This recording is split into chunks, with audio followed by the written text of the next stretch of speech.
거기 비디오를 출력하고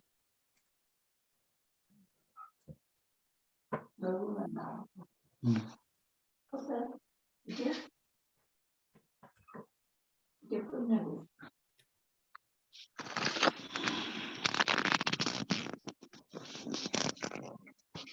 자, 제가 쓰는 거 잘 보이십니까?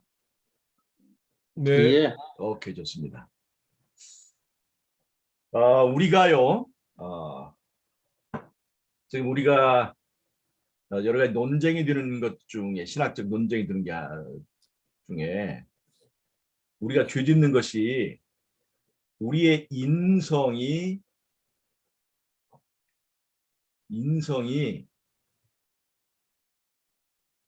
예수님과 달라서 우리가 죄짓는 것이냐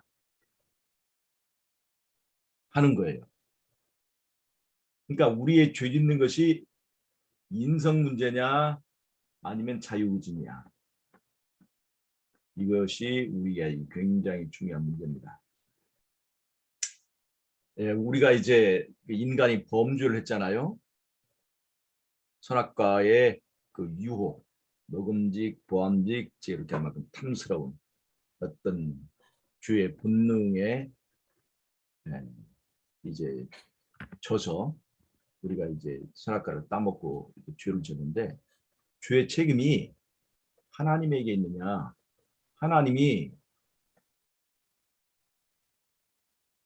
우리를 잘못 창조해서 우리가 죄를 지을 수밖에 없는데, 하나님 우리에게 강제로 율법을 강요하시느냐? 즉 죄의 책임이 하나님에게 있느냐? 아니면 우리가 자유의지를, 하나님께 우리에게 주신 자유의지를 잘못 활용해서 우리에게 책임이 있느냐, 즉 나에게 있느냐 하는 문제가, 이게 대쟁투의 중요한 이슈라고 하는 겁니다. 죄의 책임이 하나님에게 있는 겁니까? 나에게 있는 겁니까?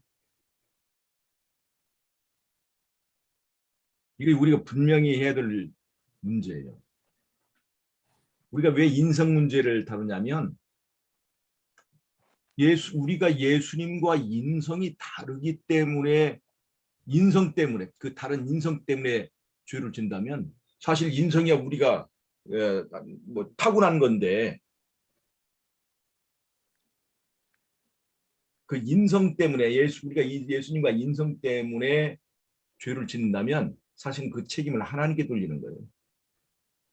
그런데 사실 알고 보면 우리의 인성이 예수님의 것과는 다르지만, 하나님께서 우리를 위해서 예비해 주신 은혜는 우리의 인성의 문제를 극복하고도 남을 만큼의 은혜를 예비하셨다는 겁니다. 즉 우리가 예수님을 개인의 구주로 영접하고 그분을 꽉 붙잡기만 하면 예수님에게서 받을 수 있는 은혜를 통해서 얼마든지 이 인성의 문제는 극복할 수 있다 하는 것입니다. 그렇게 된다면 문제는 어디에 있느냐? 우리가 하나님을 섬길 자를 선택할 수 있는 그 선택의 힘, 자유의지를 잘못 악용하기 때문에, 또는 활용하지 않기 때문에 우리에게 그런 죄를 짓는 현상이 나타난다면 그 책임은 나에게 있는 겁니다. 우리 이 문제를 분명히 우리가 해둘 필요가 있습니다. 자, 이거 우리가 말이죠, 범죄 전에는 말이에요, 우리에게 자유의지가 있었습니까? 없었습니까? 이 마이크 저기 켜고 한번 보세요. 우리에게 자유의지가 있었죠? 예수님은 우리 이 자유의지에 관해서는 우리의 범죄 전 상태와 같습니다. 예수님은. 근데 우리는 범죄 후에는 자유의지가 있을까요? 없을까요? 범죄 후에는 우리가 이제 선택할 기회가 없어요. 이미 선택해서 우리의 운명 결정돼 버렸습니다. 범죄 후에는 자유의지가 없습니다. 그런데 예수님께서 십자가를 담보로 제공하셨습니다. 그래서 우리에게 다시 한번 선택할 수 있는, 섬길 자를 선택할 수 있는 자유의지가 주어졌습니다. 그래서 이제 십자가에서 예수님께서 구원을 제공하셨죠. 구원이 확정은 아니지만 구원을 제공하셨습니다. 그럼 이제 누가 선택해야 됩니까? 하나님께서 우리에게 주신 자유의지로 우리가 선택해야 됩니다. 자유의지를 선택해야 돼요. 그 책임은 우리에게 있습니다. 이 십자가의 은혜는 이 육체의 인성의 문제를 극복하고도 남을 만큼의 은혜를 주셨어요. 내가 그것을 예수님을 영접함으로 그 예수님 안에 있는 은혜를 통해서 이제 이 죄의 본성을 극복할 수 있는 겁니다. 선택의 자유를 우리에게 주셨죠. 그래서 책임이 그 다음에 우리에게 있는 거죠. 근데 이 자유의지의 문제는 선택이 나에게 있을 뿐만 아니라 이것은 은혜의 시간 동안에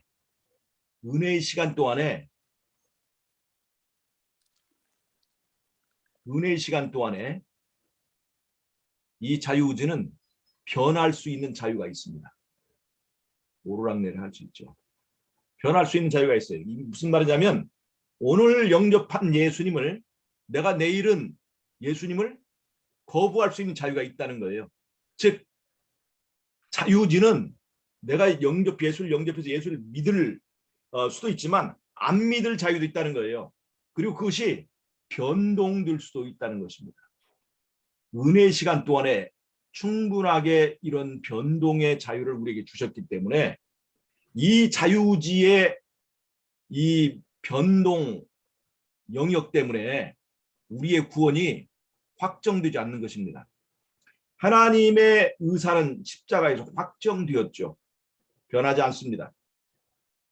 그렇다고 우리의 구원이 확정되는 것이 아니죠. 왜냐하면 선택은 내가 해야 되는 거니까요. 문제는 하나님은 변하지 않는데 내가 변할 수 있다는 겁니다. 그래서 구원이 확정되지 않는 거예요. 자, 우리의 육체, 우리가 예수님과 다른 인성 때문에 우리는 죄 지을 수밖에 없다. 그것이 아니라 하나님께서 우리에게 주신 자유의지를 활용해서 내가 예수님을 꽉 붙잡는데 사용하면 이 죄를 극복할 수 있는데 이 자유의지를 관리하지 않기 때문에 그래요. 내가 내 선택에 의해서 이 자유의지가 변동되기 때문에 그렇습니다. 그래서 굉장히 중요한 거예요. 인성 때문에 내가 죄 짓느냐 아니면 자유의지를 잘못 활용하기 때문에 우리가 죄 짓느냐 하는 문제는 대쟁투의 책임을 가르는 그런 문제로 귀결되기 때문에 중요한 문제예요. 우리의 자유의지는 변질되고 변동될 수 있습니다. 하나님께서 이것을 우리에게 주신 것은 커다란 축복이죠. 강제하지 않는 거예요. 그러나 책임은 우리에게 있는 것입니다. 자, 봅시다. 그러면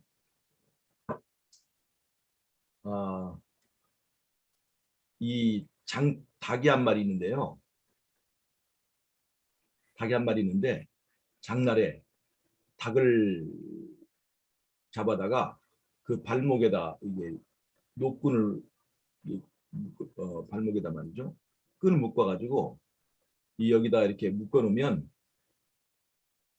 닭이 도망가려고 하다가 이 끈 때문에 못 도망가요. 그런데 계속 그렇게 습관이 들면 여기 끈을 풀어놓아도요. 닭이 한 대로 받아서 주는 대로. 안 도망가요. 그러니까 자유의지가 이제 풀려졌고 자기가 얼마든 사용할 수 있는데 거기에 너무나 습관 들어서 이 자유의지를 활용하지 못한다는 거예요. 내가 그 조춘우 목사님이 우리한테 확실하게 그 재미있는 얘기를 해줬는데 옛날에 그 조춘우 목사님이 어떤 집에 살 때 닭장에다가요 비둘기를 어릴 때부터 키웠대요. 비둘기 몇 마리를 닭이랑 함께 키웠대요. 그래가지고 닭의 이 비둘기 몇 마리를 여기다 키우고 여기다 닭처럼 이제 사료를 주고 이렇게 키웠더니 나중에 이 닭들이 이제 비둘기가 말이죠. 닭처럼 돼가지고 살도 찌기도 하고 닭처럼 돼가지고 날아가는 법을 다 잊어먹어가지고 나중에 그 조춘우 목사님이 그 비둘기가 닭장에 갇혀 있는 것이 불쌍해서 나중에 그 문을 열어놔도 이 비둘기가 날아가지를 못하더래. 날아가지 못하더래. 이게 문이 분명히 열렸는데도 날아가라 문을 열어줬는데도 못 날아가더래요. 그래가지고 조춘우 목사님이 이 비둘기를 날기를 연습을 시켰대요. 날기를. 그래가지고 조금씩 날기 연습하더니 나중에는 이게 그 많이 잘 그 훈련이 되니까 날개가 힘이 생겨가지고 나중에는 날아갔대요. 이 비둘기가. 자기 경험을 얘기하시더라고. 이게 우리가 굉장히 중요한 얘기입니다. 범죄 전의 예수님은 우리 인간의 범죄 전 상태와 같은 자유의지를 가진 예수님은 한 번도 죄를 짓거나 죄의 노예 상태에 둔 적이 없기 때문에 이 자유의지의 힘이 우리와 다릅니다.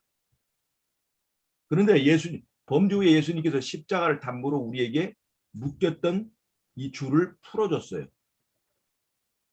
그런데 묶였던 줄을 풀어줬는데 이 닭이 자유의지를 잘 행사할 줄 모르고 이 닭이 자유의지가 굉장히 약화됐어요. 이게 약화됐어요. 자유의지가 있지만 예수님과 우리는 그 자유의지의 힘의 차이가 있습니다. 그래서 이 차이 때문에 우리가 자꾸 죄를 짓는 거예요. 이 자유의지는 뭐 하는 거예요? 죄를 내 힘으로 막 안 짓는 것이 아니라 뭐를 해야 돼요? 섬길 자를 선택하는 데 써야 돼요. 섬길 자를 선택하는 데. 즉 내가 연약함을 느끼고 예수님을 꽉 붙잡는데 이 자유의지를 사용을 해야 되거든요. 근데 이 자유의지가 약해요. 그럼 어떻게 우리는 이 자유의지를 강하게 할 수 있는가? 그건 뭐냐면 하나님께서 우리에게 주신 작은 명령들을 여기 보면 있잖아. 여기. 작은 명령들을 순종하는 연습을 해야 돼요. 순종하는 연습을. 즉 예수님을 의지하고 예수님을 붙잡으면서 그분이 우리에게 주시는 새로운 본성과 또 능력을 가지고 작은 명령들을 조금씩 순종하는 연습을 하게 되면 하나님이 우리에게 주신 이 자유의지가 점점 강하게 훈련이 됩니다. 그래서 결국은 우리가 죄를 이기는 것에 있어서 풍성화가 이루어지는 거예요. 풍성화.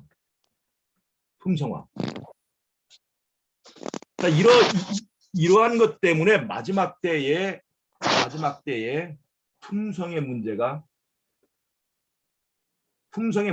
대두되는 겁니다. 마지막 때에 품성적 시험이 있죠. 이 시험은 사실은 굳어지고 훈련되고 강화된 자유의지에 대한 시험입니다. 자, 이걸 우리가 좀 보실 필요가 있죠. 구원은요, 섬길 자를 선택하는 그 여부에 달려 있습니다. 그리고 예수를 영접하는 여부에 달려 있어요. 이거는 품성화 되는 것과는 전혀 관계가 없습니다. 자, 예수를 영접해서 우리 가장 내면적인 곳에 이 예수가 영접이 되는 것입니다. 이 자리에. 근데 요 상태, 내 마음의 지성소의 상태를, 요게 중요한 거거든요. 여기에 예수님이 영접이 돼 있느냐 안 했느냐. 심판은 요것에 의의를 주는 거예요. 이게 믿음으로 드는 거거든요. 예수를 영접하는 게. 그런데 왜 우리에게 마지막 때 품성의 문제가 요구되느냐? 이거는 예수님과 사단 사이의 대쟁 때문에 그렇습니다. 내기 때문에 그렇습니다. 자, 보세요. 예수님과 사단이 욥기에서 내기를 벌입니다. 내기를 하죠. 욥을 두고. 욥과 같이 순전한 사람이 있을 수 있느냐 없느냐. 욥이 하나님께로부터 축복을 많이 받았기 때문에 그 축복 때문에 경배하는 것이냐, 아니면 진짜 마음에서 우러나서 경배를 하는 것이냐 하는 문제로 욥을 두고 내기를 합니다. 그래서 사단이 그렇게 주장하죠. 욥이 괜히 이게 그 하나님을 경유하겠습니까? 거기에 다른 사람보다 막 축복을 많이 주고 다른 사람보다 차별 대우했기 때문에 욥이 여호와를 경외하는 거지. 그 하나님 말씀대로 자원하는 그런 거 상관없이 자원해서 하지 않으니까 절대 그런 일이 없다고 그래서 내기가 벌어지고 욥에게 주어진 축복을 다 거두어 버리는 거죠. 그리고 욥이 어떻게 하는지를 놓고 시험을 하는 거예요. 그러니까 욥의 순전함 또는 흠없음이 누구에 대해도 인정이 돼야 돼요? 하나님만 아는 것이어야 됩니까? 사단도 그것을 인정해야 됩니까? 이게 사단도 인정하는 것이어야 돼요. 내기에 관해서는요. 사단도. 네. 욥의 구원에 가는 문제는 욥의 내면에 관한 것을 하나님만 보면 되지만 지금 욥을 놓고 내기를 할 때 욥의 순전함을 누구도 인정해야 돼요? 사단도 인정해야 됩니다. 그래서 이것이 겉으로 드러나는 현상을 통해서 인정이 돼야 돼요. 그래서 마지막 14만 4천인에게 품성의 문제가 요구되는 겁니다. 14만 4천은 예수님과 사단 사이의 내기의 대상입니다. 이 14만 4천은요. 그러니까 인간이 하나님의 율법을 흠없이 지킬 수 있느냐 없느냐, 그것에 대한 내기예요. 즉 하나님의 율법을 지킬 수 없는 것이라고 한다면 그 책임이 하나님에게 있는 거죠. 그러나 이 율법을 흠없이 지키는 사람이 있다면 그 책임이 하나님에게 있지 않고 인간이 자유의지를 잘못 사용해서 이런 책임이 있다는 것을 이 대쟁투에서 입증이 될 수 있는 거예요. 그래서 첫 번째는 예수님이 인성을 쓰고 오신 거고, 예수님이 인성을 쓰고 오셔서 우리가 똑같은 인성을 쓰시고 승리하셔서 인간이 율법을 지킬 수 있었고 있다. 왜 있었고? 아담보다 더 연약한 인성을 쓰였으니까. 아담은 범죄 전 손상 없는 육신의 본성을 가졌고 예수님은 범죄 후 손상된 인성을 가졌기 때문에 그래서 아담의 경우에 대해서 확실하게 이제 입증할 수 있는 거죠. 그리고 마지막으로 14만 4천인이 그것을 확실하게 입증하는 겁니다. 즉 예수님은 하나님의 아들이기 때문에 그런 삶을 살 수 있었다. 사람들이 많이 핑계를 대고 또 그렇게 얘기하기 때문에 그럼 예수님이 아닌 사람들이 14만 4천이라고 하는 사람들이 모든 종류별로 144개의 유형과 전 세계적인 그 숫자를 해서 14만 4천이라는 사람들이 예수님처럼 그 입에 거짓이 없고 흠이 없는 품성을 보여줌으로, 즉 외부적으로 누구라도 인정할 수 있는 드러난 증거물, 순종의 증거물, 즉 이 품성을 보여줌으로 이제 이 세상의 모든 사람, 악인들, 이 그리스도인들을 핍박하는 사람들조차도, 공격하는 사람들조차도 심지어 사단조차도 그것을 인정할 수밖에 없는 그러한 증거물로 14만 4천을 제시하기 위하여 14만 4천인에게 품성이 요구되는 거예요. 이 품성은 우리의 자유의지가 강화되고 강화되어서 이제 어떠한 유혹이 와도 어떠한 핍박이 있어도 이제는 변하지 않는 상태에 있을 때 이런 품성이 나오는 거거든요. 마지막 때에 최고의 유혹, 최고의 핍박이 있습니다. 그것이 아마겟돈 전쟁이죠. 그래서 이 아마겟돈 전쟁을 수행하는 사람들이 바로 14만 4천입니다. 이들은 인성의 문제를 극복한 사람들이에요. 인성의 문제를. 뭘로? 강화된 자유의지를 통해서. 섬길 자를 선택할 수 있도록 하나님이 우리에게 주시고 십자가를 통해서 이제는 자유를 주시고 여러 가지 우리에게 주신 기별들을 통해서 음식물 기별, 시골생활 기별, 교육 기별 여러 가지 기별들을 통해서 이것들을 강화하고 훈련된 이 하나님께서 우리에게 허락하신 십자가의 보혈로 허락하신 이 자유의지의 능력을 활용해서 우리가 이것을 가지고 내 힘으로 율법을 지키려 하지 않고 예수님께 의지하고 그 의지해서 얻은 은혜의 능력으로 율법을 순종하고 그 다음에 거짓이 없고 흠이 없는 그런 품성을 이룬 이 사람들을 통해서 아하, 대쟁투의 책임은 창조주에게 있는 것이 아니라 자유의지를 잘못 활용한 우리 인간들에게 있다는 것이 입증되는 것입니다. 그래서 이 과정을 거쳤기 때문에 예수님이 이제 우리가 천년기 동안 하늘에서 악인들을 심판하는 그런 일을 하죠. 그리고 삼림이 있습니다. 세 번째 이 땅에 오죠. 그리고 그때 악인들의 부활이 있습니다. 악인의 부활이 있어요. 그리고 예수님께서 심판할 때 대쟁투에서는 그렇게 나옵니다. 인류 역사의 모든 범죄가 하늘에서 시작된 범죄가 판우나 맞춰 그들 앞에 다 주어진다고 그랬어요. 그들에게 어떠한 은혜가 주어졌는지 그들이 어떻게 은혜의 시간을 다 저버렸는지 그 모든 것이 파노라마처럼 다 지나갈 때 악인들이 결국 하나님이 우리를 심판하시고 하나님이 우리에게 이제 둘째 사망을 내리시는 것은 정말로 공정하고 정의롭다.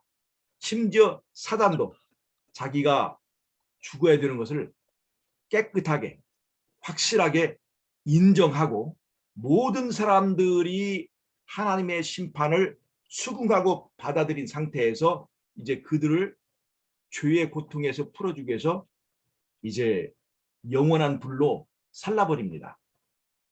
그것이 바로 둘째 사망이거든요.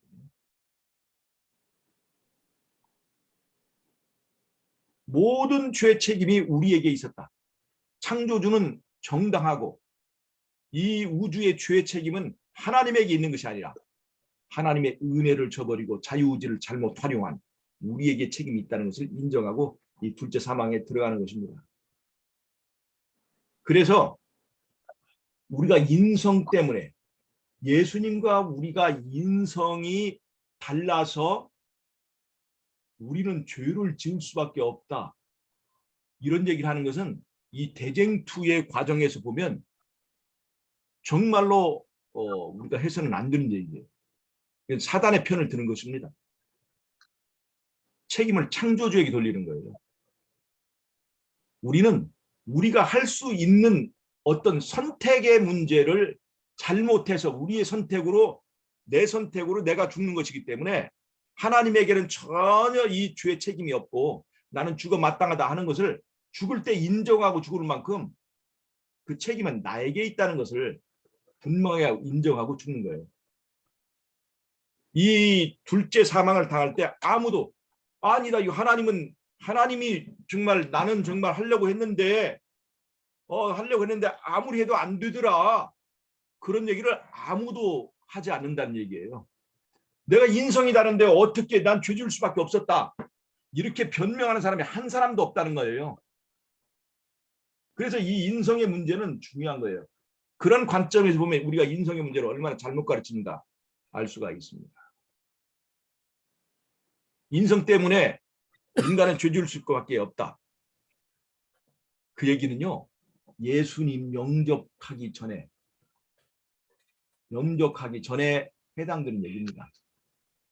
그러나 예수님을 영접한 후에 우리에게 자유의지를 주셨으니까 이 자유의지를 활용해서 예수님을 영접한 후에는 예수님이 이 인성의 문제를 해결해 주세요.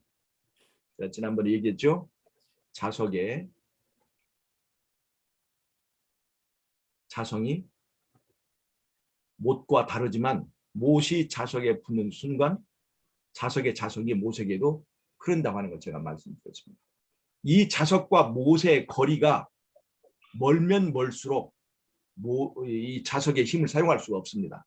그러나 못이 자석에 가까이 가면 갈수록 이 자석의 힘을 못이 사용할 수가 있습니다.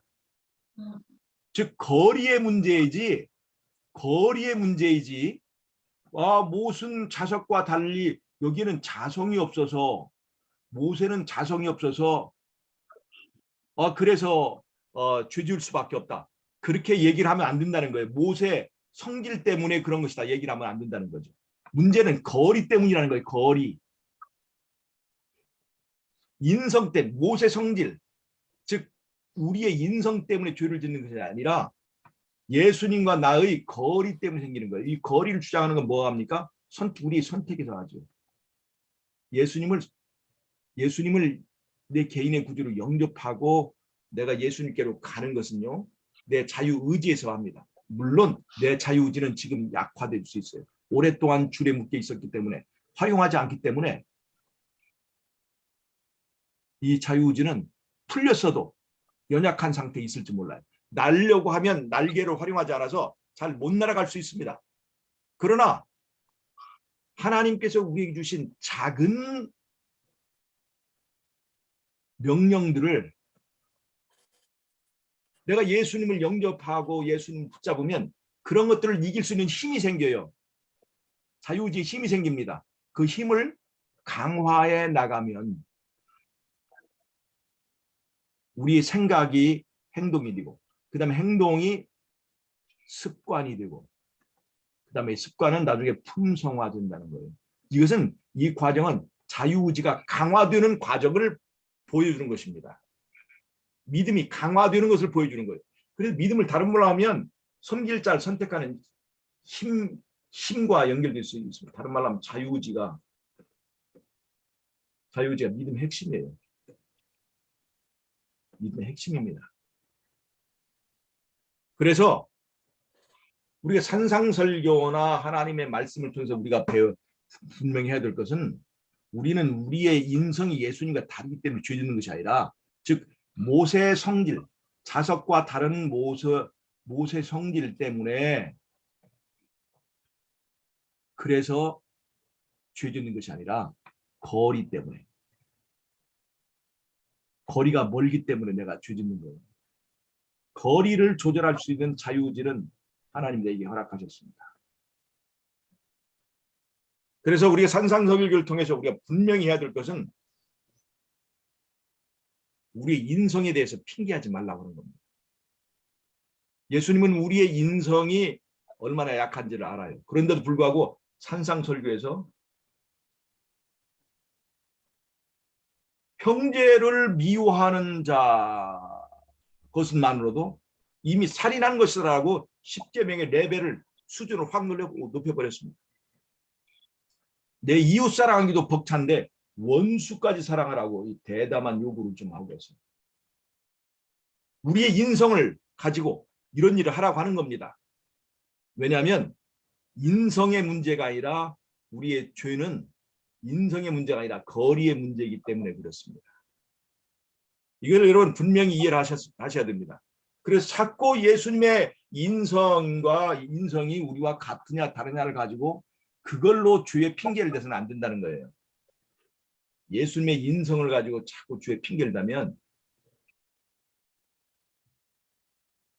내 선택에 의해서 죄가 있는 것이 아니라 정해진 것에 의해서 죄가 결정된다고 한다면 이건 창조주에게 책임을 돌리는 것이기 때문에 절대로 우리가 이런 것은 해서는 안 된다는 겁니다. 이 문제를 우리가 분명히 해야 됩니다. 왜 우리가 자꾸 죄 짓는가? 인성 때문에 자꾸 죄 짓는 게 아니라 이 거리 때문에 죄를 짓습니다. 이 거리의 문제 때문에 죄를 지은 대표적인 사람이 베드로죠. 베드로가요 예수님을 3번 부인했잖아요. 그 마태복음에 보면 베드로가 예수님을 멀찍이 따라갔다. 멀찍이. 우리가 사실 예수님 부인하고 예수님 말씀에 순종하지 못하는 것은 바로 이 거리 때문에 그렇습니다. 베드로와 같이 멀찍이 따라가고 있기 때문에 그래서 아직도 우리는 죄를 짓는 거예요. 내가 내 자유의지를 이건 내 마음대로 할 수 있도록 선택할 수 있는 그 자유의지를 활용하고 또 사용하지 않으면서 죄 짓는 것을 나는 예수님과 인성이 다르기 때문에 죄 짓는다고 하는 그 말 속에는 책임은 나에게 있는 것이 아니라 하나님이나 뭐 조상 탓하고 잘한 것은 자기가 잘한 거고 못한 것은 조상 탓이라고 하는 것이 바로 다 이런 게 여기서 나온 거 아닙니까? 그래서 우리의 죄의 문제는 내 마음속에 내가 마음대로 할 수 있는 이 자유의지를 잘못 활용한 내 책임이지 다른 이웃이나 환경이나 하나님이나 또 심지어 사단까지도 그 책임을 돌리면 안 된다는 겁니다. 물론 이 책임은 하나님께서 다 하겠지만 가장 궁극적이고 본질적인 책임은 나에게 있습니다. 우리가 죄를 때때로 지을 수도 있다고 하더라고요. 인성 때문에 죄 짓는 게 아니에요. 내가 잘못해서 지은 거예요. 자유의지를 잘못한 거죠. 죄를 지을지라도 거짓말을 하지 말자는 겁니다. 뭐 인성 때문이다. 뭐 육체가 연약해서 그렇게 하지 말고 우리는 인성의 문제를 극복할 수 있는 그런 은혜가 다 마련되어 있기 때문에 예수님과 우리와의 거리를 좁히라. 무엇을 활용해서? 자유의지를 활용해서. 바다 위를 걸어가시는 예수님. 걸어가셨죠? 베드로가 예수님을 바라볼 때는 자유의지를 통해서 예수님을 바라볼 때는 바다 위를 걸을 수가 있었습니다. 그런데 나중에 파도가 치니까 베드로의 시선이 옮겼어요. 즉 다른 곳을 바라보고 예수님을 바라보지 않으니까 즉 거리가 멀어지니까 바로 베드로는 빠졌습니다. 그리고 문제는 베드로가 물에 빠질 수밖에 없는 사람이기 때문에 그렇습니까? 아니면 바라봄의 문제 때문에 생겼습니까? 베드로가 물에 빠지는 것은 과학이에요. 과학. 그건 진리입니다. 맞아요. 정확하죠. 이건 굉장히 과학적이고 논리적이고 신학적인 거예요. 베드로가 물에 빠지는 것은요. 맞습니다. 그런데 예수님을 바라보는 순간은 걸을 수 있잖아요. 이게 믿음의 문제거든요. 문제는 과학의 문제 때문에 빠진 게 아니라 바라봄의 문제 때문에 빠졌다는 거예요. 바라봄의 문제 때문에요. 시선의 방향의 문제였지 베드로는 원래부터 빠질 수밖에 없었어요. 그건 맞아요. 그건 맞습니다. 그러나 예수님을 바라보면 이길 수 있었거든요. 그러니까 예수 믿기 전의 문제와 예수 믿은 다음에는 다른 거예요. 예수님이 없었을 때는요. 베드로가 물에 빠지는 건 당연합니다. 베드로 그러나 예수님이 계셨을 때는요. 예수님을 바라보면 걸어갈 수 있었어요. 근데 잘못 바라봤기 때문에 파도를 바라봤기 때문에 빠진 거잖아요.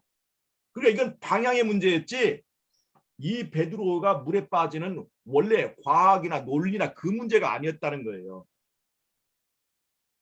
내가 선택을 잘못하고 내가 자유의지를 잘못 활용해서 내가 죄짓고 내가 거기에 빠지면서 자꾸 핑계를 이 과학적인 거, 신학적인 거, 논리적인 걸 댄다는 거예요. 예수님이 우리와 인성이 다르기 때문에 나는 죄진다. 이거 굉장히 논리적이죠. 아주 신학적입니다. 과학적이죠. 이 과학이에요. 그러나 이것 때문에 빠지는 것이 아닙니다. 바라봄의 문제 때문에 빠지는 거예요. 방향의 문제입니다. 거리의 문제예요. 믿음의 문제죠. 믿음의 문제. 예수님과 인성이 다르기 때문에 우리가 죄지을 수밖에 없다 하는 것은요. 문제가 어디 있냐면 믿음에 있는 거예요. 그 잘못된 믿음이에요. 예수님과 우리가 인성이 다르기 때문에 우리는 죄지을 수밖에 없고, 그러니까 우리는 믿음으로 구원받자. 그때 믿음은 잘못된 믿음이에요. 인성이 다르기 때문에 죄 지을 수밖에 없다. 이것을 못 박는 거예요. 우린 죄 지을 수밖에 없다. 그러니까 믿음으로 구원받자. 요거요. 위험한 겁니다. 이 믿음은 우린 이길 수 없다.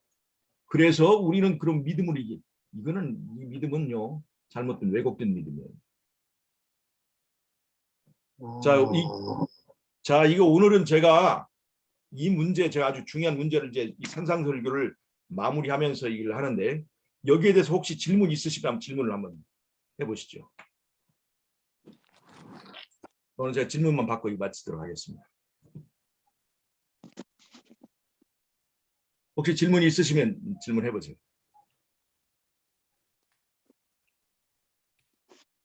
어떻게 장로님 다 이해를 하셨습니까, 신장로님? 예. 잘 이해를 하셨죠? 예. 제가 지금 굉장히 중요한 말씀을 드린 거예요. 맞습니다. 이제까지 한 것들의 네, 중요한 말씀하셨습니다. 예. 결론을 제가 얘기한 거예요. 자꾸 인성 때문이다. 그런 얘기 좀 하지 말라는 거예요. 인성 때문에 우리가 죄 짓는 거 아닙니다. 거리 때문에 되는 거예요. 거리 때문에. 바라보는 방향 때문에 그런 거예요. 즉 이건 우리에게 자유의지를 활용해서 얼마든지 내가 좁힐 수 있다는 겁니다. 예를 들자면 씨 뿌린 비유에서 길가, 바위, 그 다음에 가시밭길, 옥토길, 옥토밭, 이 얘기를 하잖아요. 아, 그럼 나는 어차피 길가구나, 바위구나. 이게 결정된 게 아닙니다. 바위, 돌이 많은데 돌을 다 빼내면 그게 옥토가 되는 거고, 가시밭에서는 가시를 빼내면 옥토가 되는 거예요. 내가 내 선택에 의해서 이 밭의 상태를 바꿀 수가 있습니다. 길가인 걸 알았으면 다른 데다 뿌리면 되는 거예요. 원래 탁월한 것이 아니에요. 내가 이 자유의지를 잘못 활용해서 내 책임으로 내 죄를 지으면서 자꾸 인성 탓, 다른 데 환경에다 탓을 하는 거예요. 환경. 결국에는 궁극적으로 보세요. 아담이 범죄한 다음에 누구에게 탓을 돌렸어요? 여자에게 탓을 돌렸죠. 외부에다 돌리는 겁니다. 여자는 누구에게 탓을 돌렸어요? 뱀한테 탓을 돌렸습니다. 네.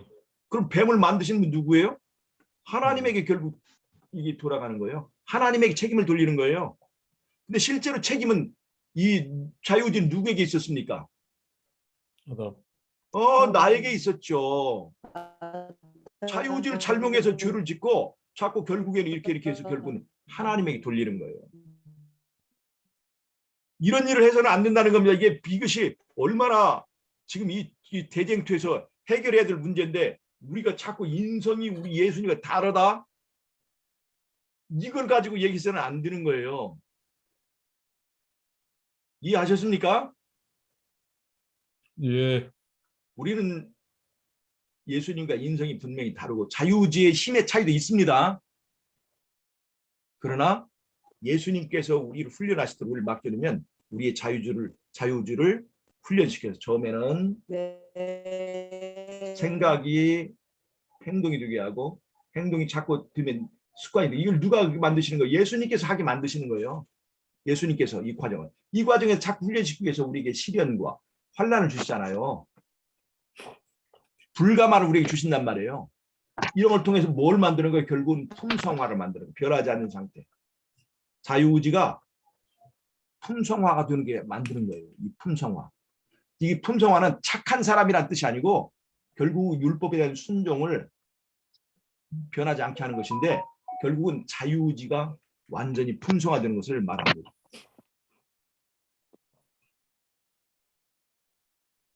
예수를 통해서 이길 수 있다 없다?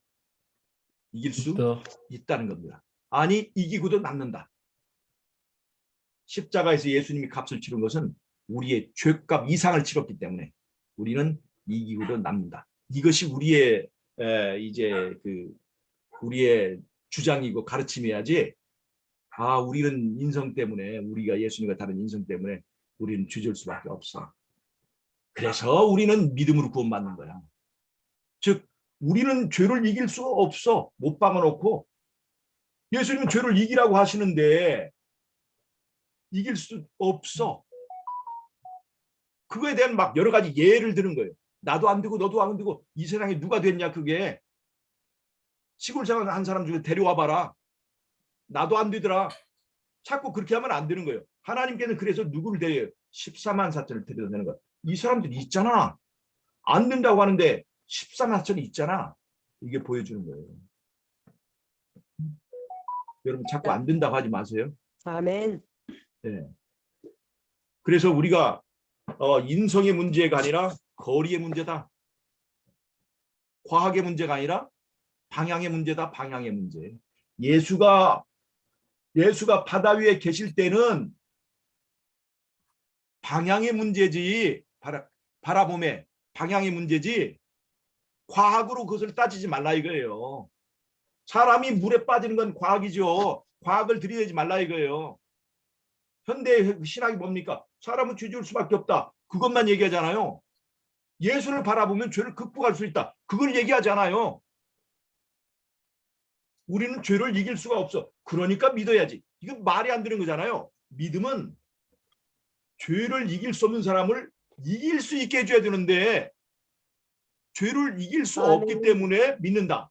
죄를 이길 수 없는 것에 대한 합리화, 핑계.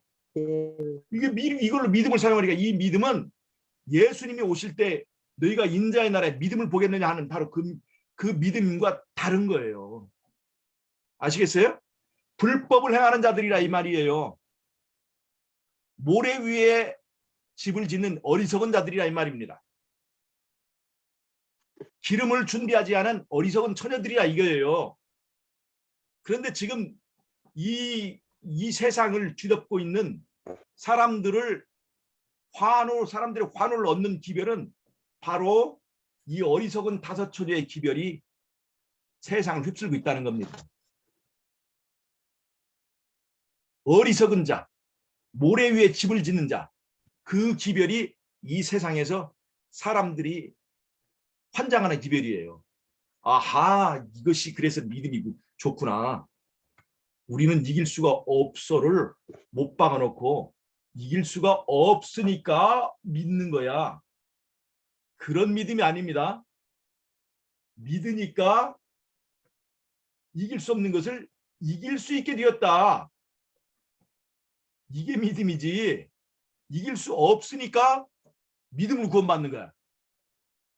이거 절대로 이건 잘못된 거예요. 이해하시겠습니까? 네. 네. 산상설교는 분명히 이러한 기별들을 정죄합니다. 불법을 행하는 자들아 다 내게서 떠나가라. 그렇게 얘기하는 거예요. 아시겠죠? 네. 네, 질문이 없으신가요? 네. 질문이